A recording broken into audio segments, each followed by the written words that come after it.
Pessoal, agora a gente vai começar a estudar o equilíbrio químico em ácidos fracos e também bases fracas, né? Bom, inicialmente, o que são ácidos fracos?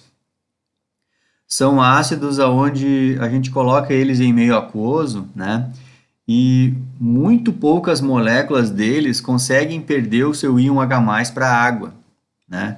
Transformando a água no ânion hidrônio, no cátion hidrônio, que é o H3O+, que a gente chama sempre de íons H+, né?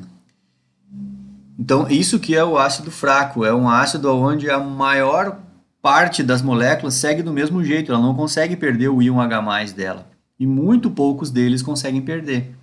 Então, quando a gente coloca, por exemplo, um ácido forte em água, o ácido forte, praticamente todas as moléculas perdem seu íon H+. Já os ácidos fracos é o oposto, praticamente todas não perdem, né? E a mesma explicação vale para as bases. No caso, as bases fracas aqui são bases onde, quando tu coloca ela em água, muito pouco dessas moléculas conseguem incorporar um íon H+ da água. E aí deixar a água naquele formato de OH-, entenderam? Que é a água que perdeu um íon H+.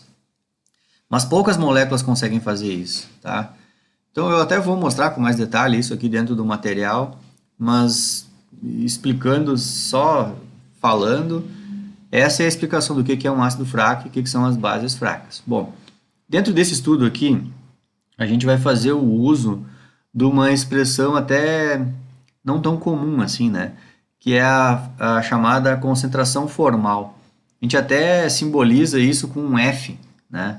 O que quer dizer concentração formal? Só isso aqui não é nem um outro jeito de expressar concentração nem nada. Na verdade, a gente está falando até de concentração molar, mol por litro, aquilo que a gente já sabe já. A questão é que é a seguinte, ó. Vamos pensar num ácido fraco. Quando a gente coloca um ácido fraco em água, vamos pensar ácido acético é um ácido fraco.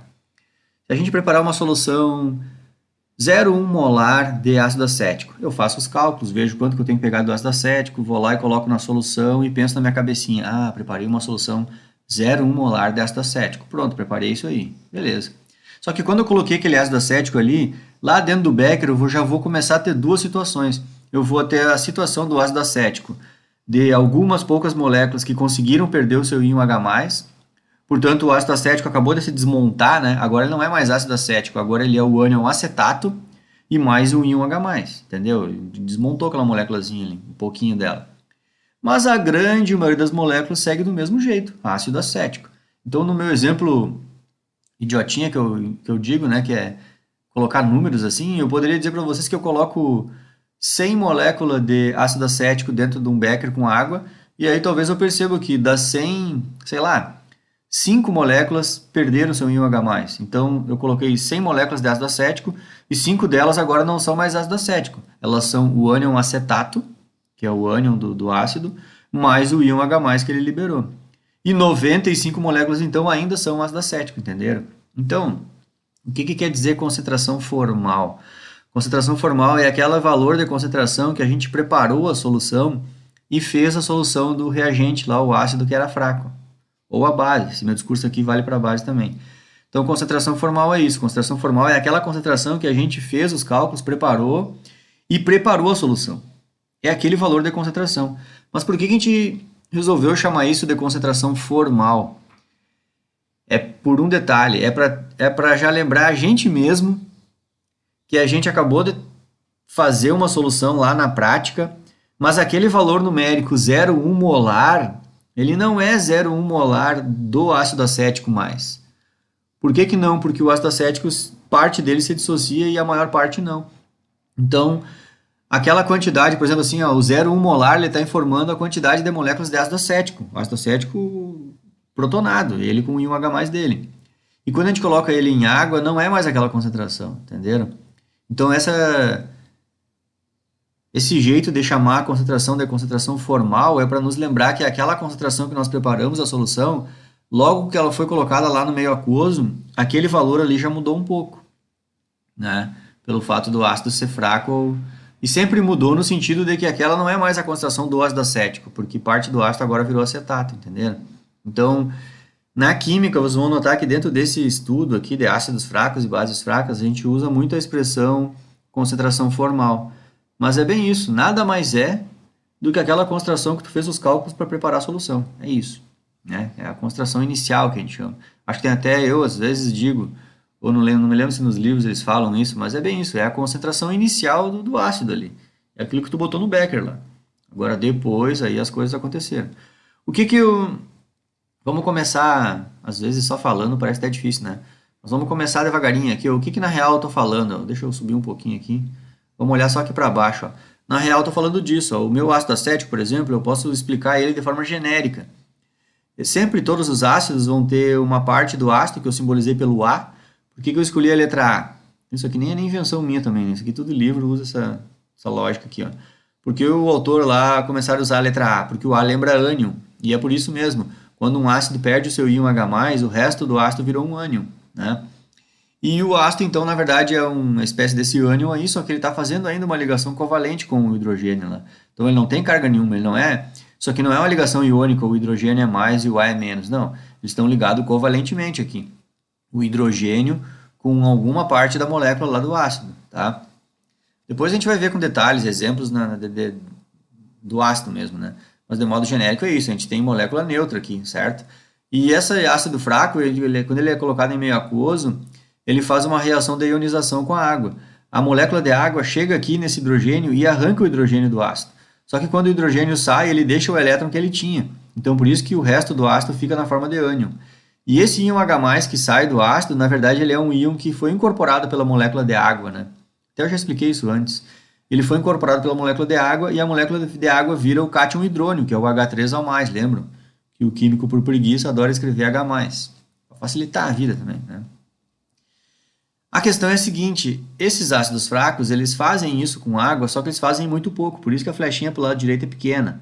Então, a constante ácida dos ácidos fracos são valores numéricos, sempre valores pequenos, porque a gente vai ter poucos íons oriundos do ácido e a maioria do ácido segue do mesmo jeito. Então, a constante de equilíbrio aqui, que é a concentração dos produtos dividido pelos reagentes, a gente sempre vai dividir um número pequeno, porque formou poucos produtos, dividido por um número grande, que a maior parte seguiu como reagentes, do mesmo jeito. Então, o número pequeno dividido por um número grande, a gente vai sempre ter as constantes ácidas dos ácidos fracos, sempre valores pequenos. Sempre é não sei o que vezes 10 na menos tanto, sabe? Esse 10 na menos tanto já te indica que é 0,00, uns quantas casas depois da vírgula, né? De acordo com o valor do exponencial ali. Então, essa é a primeira coisa que a gente vai começar a ver aqui sobre os ácidos fracos, né? Segunda coisa é que aqui a gente pode pensar em alguns equilíbrios que acontecem, né? Na ionização de ácidos fracos, por exemplo. E essas coisas aqui é o que a gente vai usar na disciplina inteira. Primeira coisa que a gente pode pensar na ionização de um ácido fraco é que a quantidade de íons positivo, né, gerado na solução, ela vai ser igual à quantidade de ânions gerado na solução, mais o contraíon lá, que é o OH- da água, né? Mas lembrando também que isso aqui eu até tirei do Harris, né? Mas o Harris lá, ele... Como é que eu vou dizer? Não tá errado, né? Mas o Harris também tem que... Ele não lembra a gente, mas eu vou lembrar vocês. E quando tá dito aqui que o balanço de carga é a quantidade de íons H+, que é igual à quantidade de ânion gerado mais os OH- que vieram da água, tem que lembrar que esses H+ é aquele esquema que a gente já estudou no assunto anterior, dos ácidos fortes, né? Tem os H+ que vieram do ácido e tem os H+ que vieram da água também. Então, acho que no Harris lá, eu não me lembro se ele chama atenção para isso, né? Mas tem que lembrar que esses H+ aqui não é só exatamente esse. Tem também os H+ que vieram da água, tá? Mas esse é o balanço de carga. O balanço de massa... O que é de massa? Qual é a quantidade total de ácido acético que eu joguei lá para dentro do becker. Vamos pensar que o ácido acético é esse aqui, né? CH3COOH. Se eu jogo o ácido acético CH3COOH, ele está simbolizado desse jeito aqui, que é o ácido acético protonado, ele está com o íon H+ dele. Se ele perder o íon H+, ele vira o ânion acetato, né? Que é o CH3COO-. Então, qual é o balanço de massa? Ou seja, quais são as quantidades de espécies do ácido acético que eu vou ter dentro do becker? São duas. É só eu somar a quantidade de acetato com a concentração de ácido acético. Entenderam? Então, por isso que a gente faz aquele esquema de chamar a concentração formal. É bem isso. eu faço um cálculo de preparar uma solução 0,1 molar de ácido acético. Esse é o cálculo que eu fiz. Vou lá e faço a solução. Só que aí quando eu falo para a pessoa assim, olha, nesse becker aqui a concentração formal do ácido acético é 0,1 molar. Aí a pessoa fica pensando, por que será que ele me falou concentração formal? Mas se a pessoa estudou química, ela vai pensar, ah, não, claro, ele preparou ácido acético, né? É um ácido fraco. Então aqui eu não tenho 0,1 molar de ácido acético assim. Eu vou ter uma quantidade assim e uma quantidade assim, entenderam? Eu já tenho duas, a gente chama isso de duas espécies do mesmo ácido. Porque ou é ele protonado, é ele com hidrogênio grudado nele, e aí é ele também que já perdeu o hidrogênio que era dele. Então são duas espécies, né? Depois mais adiante a gente vai estudar bastante essa parte aí, calcular essas espécies aí. O equilíbrio químico aqui, acho que aqui não tem novidade nenhuma, né? A constante ácida vai ser a concentração dos produtos dividida pela concentração dos reagentes.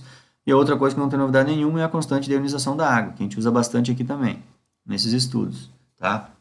Então, aqui uma breve explicação do que são os ácidos fracos e as bases fracas, tá? Vou fazer exemplo com os dois, tanto com ácido como com base também, não se apavore. Bom, vamos adiante aqui no material. Bom, aqui eu vou começar explicando pelo ácido, né? Aqui, essa texto ali de cima, nem vou ler, vamos direto aqui. Como é que a gente pensa aqui, ó?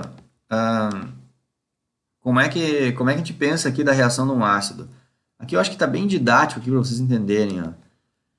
Nos ácidos que a gente já estudou, o ácido era fraco. Lembrem que eu dizia que eu colocava, por exemplo, o ácido clorídrico com água e eu admitia que todo o ácido clorídrico, porque é praticamente todo mesmo, todo ele reage com água e gera íons H+, e ânion cloreto, todo. Então, se eu dizia que eu tinha uma concentração 0,1 molar de ácido clorídrico, eu dizia que quando a reação entrava em equilíbrio, o 0,1 molar de ácido clorídrico viraram 0,1 molar de H+. Era essa a conclusão que a gente sempre fez no que a gente já estudou até aqui, tá?